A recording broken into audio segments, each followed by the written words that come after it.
Pak, Rasul tidak pernah mengajarkan ulang tahun kelahiran, ulang tahun kematian, ulang tahun pernikahan, ulang tahun negara, ulang tahun organisasi.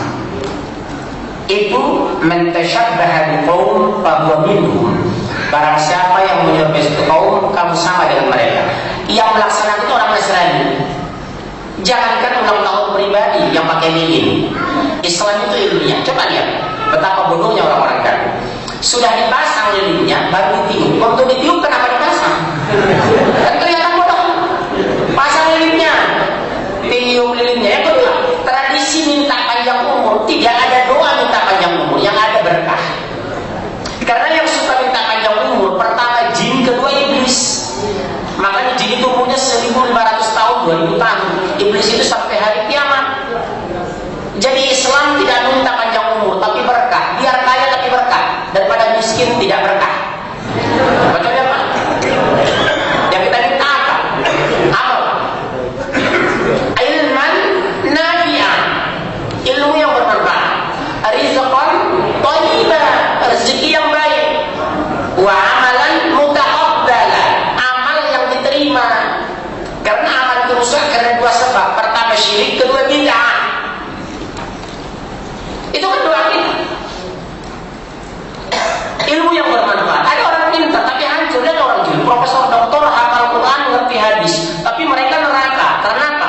Menghujat Allah dengan ayat-ayat Al-Quran yang mereka selewengkan tafsir dan maknanya. Allah biarkan mereka karena mereka mengikuti bukan jalan orang-orang mukmin. Wala huda wala hidayah munir. Mereka menolak kebenaran, menolak Allah, menolak Quran tanpa hidayah dan tanpa petunjuk dari Allah, dari kitab yang bercahaya. Makanya ciri-ciri orang beriman itu bukan menafsir Al-Quran menurut otaknya, tapi berdasarkan Rasul dan sahabat. Saya ulangi, tafsir yang paling afdal apa? Tafsir ayah bil ayah, Al-Quran di tafsir Al-Quran, dan tafsir ayah bil hadis, Al-Quran di tafsir hadis. Tidak semua orang punya otoritas bisa menafsir Quran karena dia tidak memahami Al-Quran. Betul?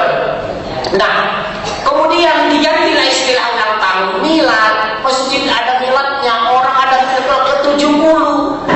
Itu bukan dari Islam, bos.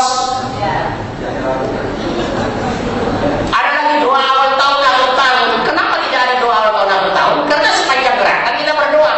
Masuk masjid kita berdoa, keluar masjid berdoa, menggauli istri berdoa, masuk WC berdoa, mau masuk rumah berdoa, mau berbusana berdoa, bercermin berdoa. Jadi nggak ada doa awal tahun akhir tahun. Itu dhaif. Yang kedua, tidak ada pembuka kajian untuk mengambil keberkahan dari pengajian yang kita baca Al-Quran, Al-Fatihah.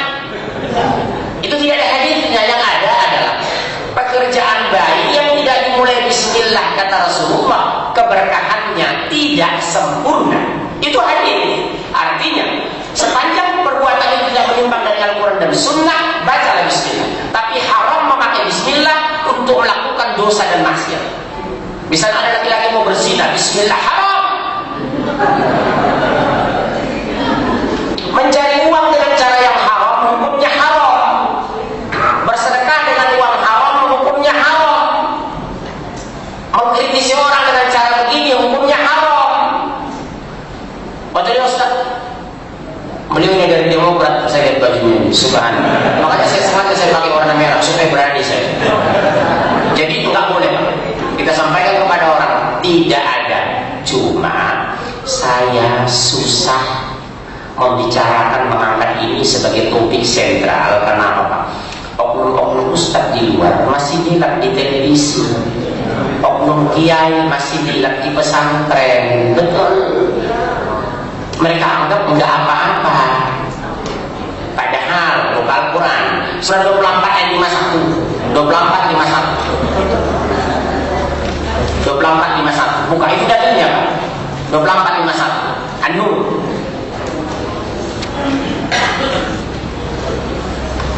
Ya. Surah 24 ayat 51.